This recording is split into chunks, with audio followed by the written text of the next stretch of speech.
Greetings everyone, my name is Renee Francis and I am with the Matter of Perception, and we use the stars to find the missing.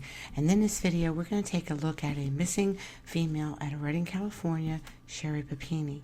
She was last seen on November 2nd, reports around 2 o'clock p.m.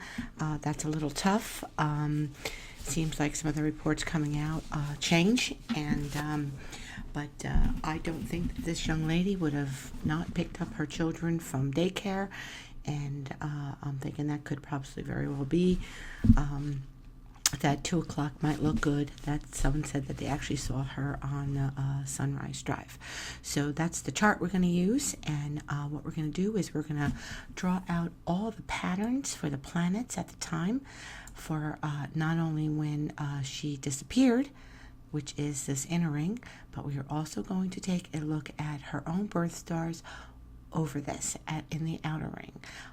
And what we did was we took a look at all the planets. We saw what aspects they were making one to the other, which are actually forming patterns.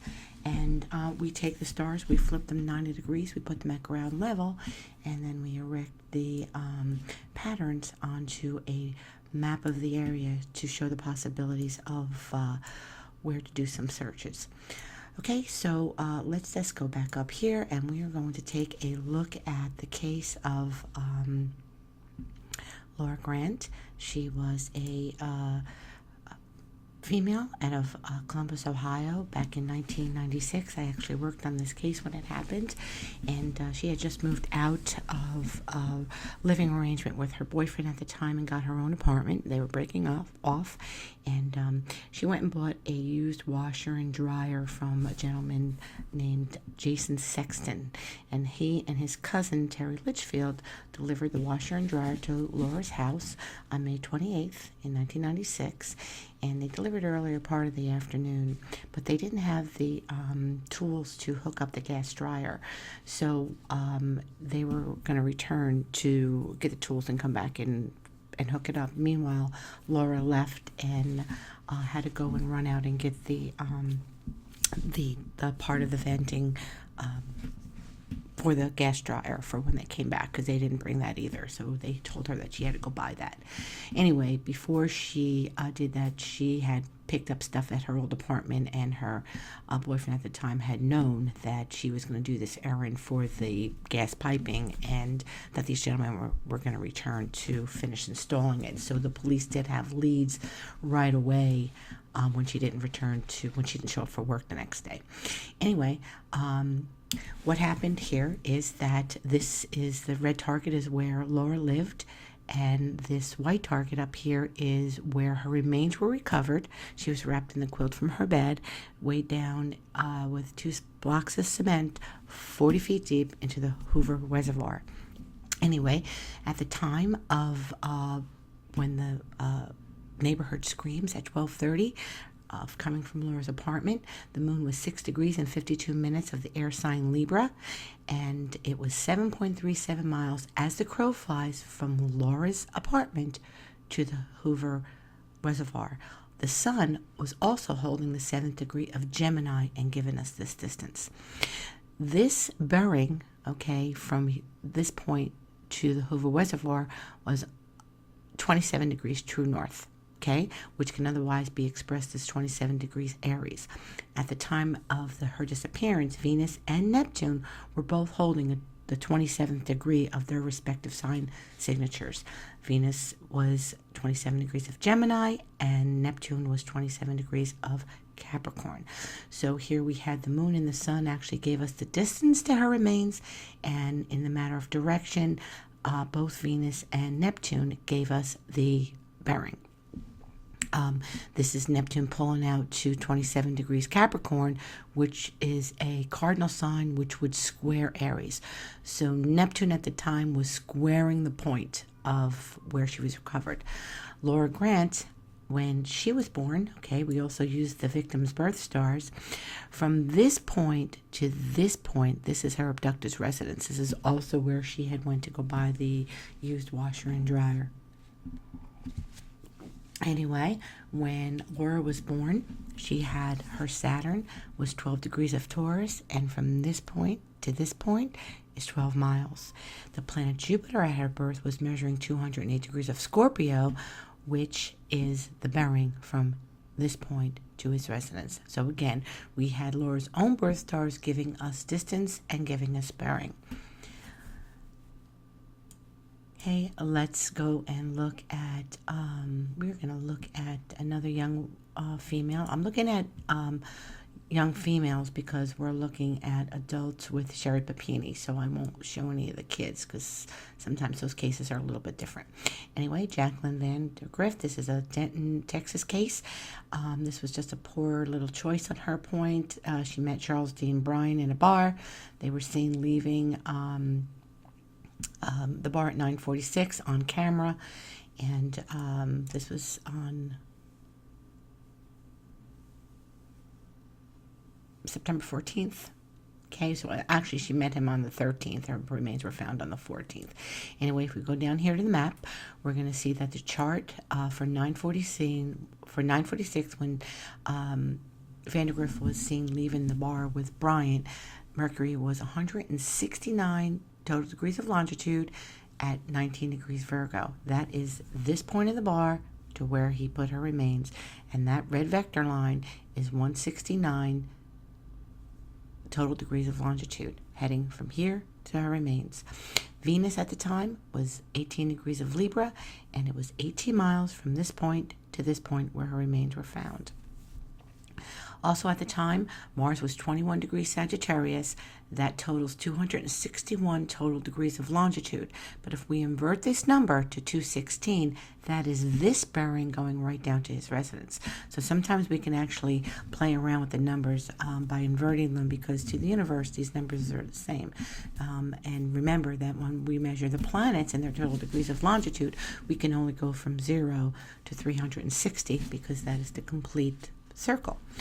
Okay, so if we're going to take now, all this looks nice and neat, right? But when we come over here to Sherri Papini and we are looking at all the aspects that we have to draw because of what they are making one to the other, is actually making this map a mess when we start turning everything on for all the possibilities, okay?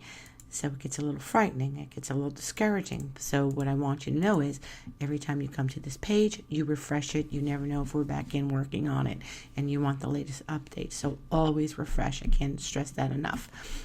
Okay, so one of the reasons why we decided to work on this case is because, let me turn on my little epic pen here, is that this point is crucial in all disappearances, okay? This point is crucial in all disappearances. This is telling me about Sherri. This is telling me about her opponent. What I'm thinking here is that Aquarius is rising. Sherri's own moon is very close to this point. I'm not exactly sure of the exact time that Sherri was born, but the moon will move about 13 degrees in one day. So if she was born 6 hours before, 6 hours after sunrise, which this chart is based, then I know that her moon is very close to rising on this ascendant for 2 o'clock when they say that she was last seen. Okay, Aquarius rules the ankles. Her moon is rising. I'm wondering, is it possible that she had some kind of accident where, she sprained her ankle and now she's trying to walk back home? And I get again, one of the reasons why we're looking at our cases, because I have the nagging feeling that I don't see anything in Sherri's in transit right now, either from Saturn or Uranus or Pluto, that is telling me that she could have expired on this day. I'm not saying that she's not expired now as of the 18th, but there's a good possibility that she was taken to be someone's companion. And I say this because the ruler here is Saturn first. Okay, Uranus rules it, but we're going to look at Saturn first because it would rule it first. Okay, it's conjunct the moon. It's in the 10th house, and that is the 4th house to her opponent. So this suggests to me that this person could have taken her home. And what bothers me, again, even more so, is that the sun is ruling the opponent, and the sun is here in Scorpio, conjunct Mercury. That's a father and son team. That's someone who's in his own business. He is in this area because he works there. He has contacts here. He makes money here. Scorpio is about other people's money. One of the other reasons, let me just change some color here. One of the other reasons why I kind of think that Sherry is with us is because she has her sun in Gemini. It's opposing Neptune, so this means that her opponent is a little bit on the delusional side, would keep her a secret, okay? But it's trying Saturn and Pluto here. That's somebody keeping her under restriction and control, but this is somebody who wants a companion. I don't think that this is your typical abduction, impulse crime where they grabbed her and, that this was a sex crime and, dumped her somewhere. That there's a strong possibility they could be holding her alive somewhere against her will. Now, what kind of area could that be? Well, I want to see here, okay? What kind of area could this be? I want to look at this stuff here, and this is suggesting to me wide open spaces, like a prairie type thing, hilly ground, that, even his equipment that he uses for his business is, you can see on his property. Might even have horses, barn, and this is things that are high up. So did he have to cross a bridge to get back home? He's in this area because he belongs there. He's in this area because he has contacts there. Now, this house is also higher education. There are colleges in the area. Is there any reason why somebody was traveling on that old Oregon Trail, going back and forth to his house from school? Anyway, I get the feeling that Sherry would have felt comfortable with this person because she knows them, maybe not very personally knows them, but knows them from seeing them in the area as a worker. That's my gut. That's what my gut's telling me. After 30 years of looking at abduct and dump cases, I get the feeling that there's a good chance that Sherry could still be with us, and the search should be for her so much being alive and not remains. Again, I'm not saying that at this point, where 16 days later, that she hasn't been disposed of, but I don't know, I'm crossing my fingers for the family that something might give in this case and she could be found. So that's why we went ahead and we worked up a map. So let's go to the map. Okay, all right, there's a whole bunch of ideas here that I've written down of why I think what I think. You can read that later. I am up for phone calls here. Okay, so when you look at this map, you do not want to get disappointed, okay, and overwhelmed, because there's a lot here. This is the folder for her disappearance. Okay, can be turned on and off. This is the folder for her birth chart. Just like what I showed you in the other cases where their actual own birth stars gave direction and distance, it will do so here in Sherry's case. Okay, so even with her birth radius, I have on the 2-mile mark here, okay? And I think I have on what aspect I have. I have her Sun Neptune opposition that she has in her chart. This is those vector bearings. So I ask you, who lives on these vector lines? If you look to where she was running, okay, she lives here. Let me turn on her residence. Let me turn that on for a second. She lives here. I don't know what her jogging route was. It behooves me that it's not reported of her route so that it can jog people's minds. But who lives over here? Which way did she drive? Who was in this area working? Who belongs here? It's not exactly what was out of the ordinary, but it's exactly what should have been. So what you can do is actually turn 2 miles off, turn 5 miles on. Okay, now you're looking at 5 miles away. Who lives 5 miles away? Who has a business? Who was in this area working in a business or going to school in college or one of the high schools, okay, that needs to travel this road where they would have ran into her? And do they live at a 5-mile radius? Do they live at a 6-mile radius? Do they live at a 13-mile radius? I think I have 13-mile on too. Okay, so if you turn them on one by one, it makes them makes the map less overwhelming, and you can zoom in. We've covered all the bases. We've covered every aspect at her birth and at her disappearance right in here. And she will Even if she is expired at this point after 16 days, she will be on one of these vector lines. She will be on near to one of these radiuses.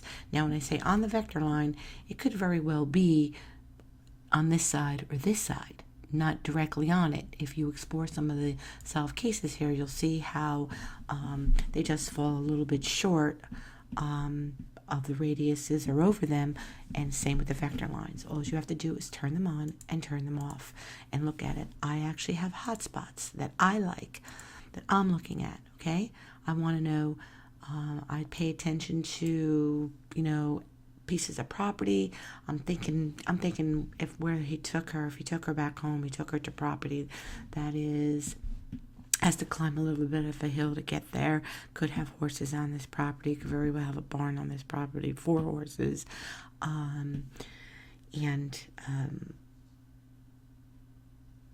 but the ground is also uneven.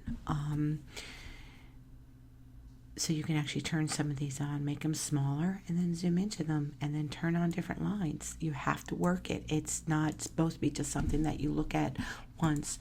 If you work it along with your investigation and what you're finding, this map could actually help zone in on even some of the sex offenders in the area that you're looking at.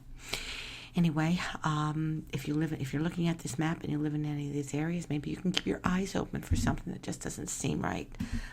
Anyway, we're crossing our fingers that this young lady comes home to her husband and her little boys. And I thank you for watching. Leave a comment.